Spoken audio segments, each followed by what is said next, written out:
wind came off the desert in long, dry waves that morning, carrying sand that stung the skin and settled in the folds of clothing, in the corners of eyes, in the mouths of children too tired to turn away from it. The sun was already fierce by the time the crowd reached the water. Not a crowd, really. That word was too small. This was something closer to a nation. Hundreds of thousands of people moving together in a slow, exhausted column that stretched back so far the rear of it disappeared into the shimmer of the heat. They had been walking for days. The reed-lined banks of the sea appeared through the haze like something from a half-remembered dream. For a moment, some of them felt relief. Water, the sound of it, the smell.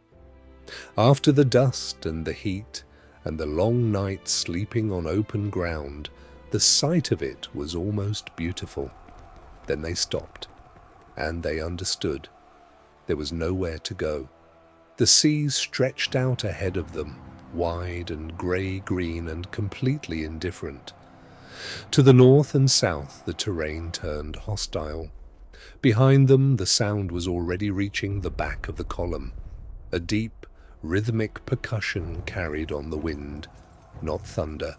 Everyone who heard it knew exactly what it was. Chariot wheels, iron on hardened earth, moving fast. Word passed through the crowd the way fire passes through dry grass. People turned. Hands tightened around the shoulders of children. Old men climbed whatever high ground they could find and looked back toward Egypt, squinting into the distance, and what they saw made them turn back around without speaking. Pharaoh's army was coming, the chariots numbered in the hundreds, polished wood and bronze catching the morning sun. The horses were war horses, not the lean animals used for transport, but the heavy, trained kind, bred for exactly this kind of pursuit. Riders in formation, infantry behind, the full organized weight of the most powerful military in the known world moving at speed across flat ground toward a crowd of people who had nowhere to run.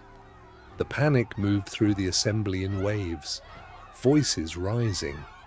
Children lifted off the ground and held tight. The sound of weeping. Some fell to their knees in the sand.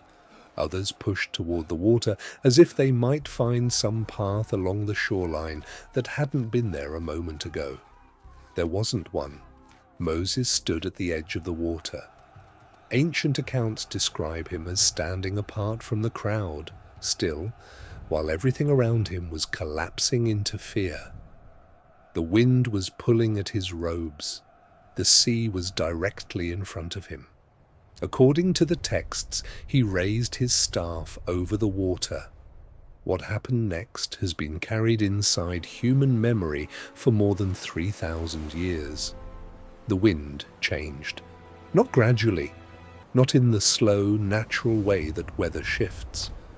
According to the account preserved in ancient scripture, a strong east wind came and began to drive the water back, and it drove it back all through the night. Historical records describe the sea dividing, the waters parting, a path appearing through the middle of the sea, wide enough for the people to walk through, the seabed beneath their feet revealed and hardened, the walls of water standing on either side. It would be easy, from a distance of centuries, to reduce that moment to a line in a story, a miracle, a metaphor, something told to children. But stand inside that moment if you can. Imagine being there. Imagine being one of the hundreds of thousands of people pressed together on that shoreline with an army closing in behind you and no possible future visible in any direction. And then watching the sea move. The water didn't disappear, it rose. The walls of it climbed into the air on both sides, enormous and dark and roaring with contained pressure. The sound of it unlike anything human ears were built to hear. Not a crash, not a wave, but something sustained and vast and trembling. The spray came off the walls in cold clouds. The air between them dropped in temperature. The light inside that corridor of water was strange and green and filtered through impossible depth. The ground that appeared between those walls was wet and pale. Seagrass lay flat against it. Small creatures moved in confusion near the edges. The smell was deep and cold and ancient, the smell of the bottom of the sea, which human lungs were never meant to breathe. And yet, people moved forward, slowly at first, a few at the front, stepping onto that impossible ground with the careful steps of people who expected it to give way beneath them. It didn't. It held. The seabed was firm, the walls of water were standing. Then more people moved, then hundreds, then thousands. The column organized itself the way frightened people organize themselves when they have only one direction left to go, with the terrible focused energy of survival. Families held together, parents carried children, the elderly were helped forward, animals were pulled by their ropes, and the sea held on both sides, walls of dark water rising into the sky, spray drifting across the path in cold curtains, the roar of it constant and enormous and somehow not drowning out the sound of hundreds of thousands of footsteps on wet sand. Behind them, the chariots arrived at the shore. Pharaoh's commanders looked at what was in front of them. The open corridor through the sea, the mass of people, the already moving through it.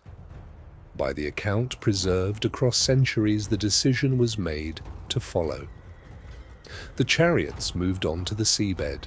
The horses entered the corridor. The army of Egypt began to cross. What happened inside that crossing?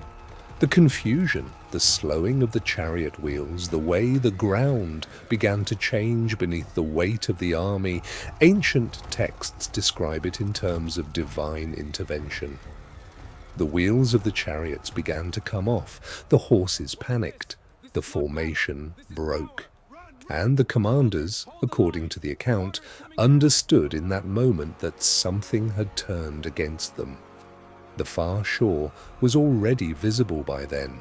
The first of the people crossing had almost reached it. The ground rose slightly ahead of them, dry ground. The other side. People climbed out of the sea corridor and onto the far bank and turned back to look. The walls of water were still standing. The army was still inside the corridor, in confusion trying to turn back. And then the water came down. There is no cinematic language adequate to that moment. Ancient accounts describe the sea returning to its full depth, the waters coming together, the chariots and horses and soldiers swept under. The army that had pursued them for days, gone. The shore on the far side was quiet. People stood at the edge of the water and looked out at the sea, which was now simply the sea again, wide and grey, green and still, the surface barely disturbed, the morning sun reflecting off it as if nothing had happened, as if the ground they had just walked across on the bottom of the sea had never been visible at all. Some of them wept, some were completely silent, some knelt in the sand. Children who had been carried across the whole distance were set down gently on the dry ground of the far shore and stood on their own feet and looked around at the new world they had walked into. They were on the other side. Behind them, Egypt, bondage, the life they had known for generations. Ahead, open land, desert and sky and distance, a future with no shape yet. The sea lay between them and everything they had come from, smooth and ordinary and enormous, keeping its silence the way the sea always does, as if it had simply been waiting for all of recorded time to be asked.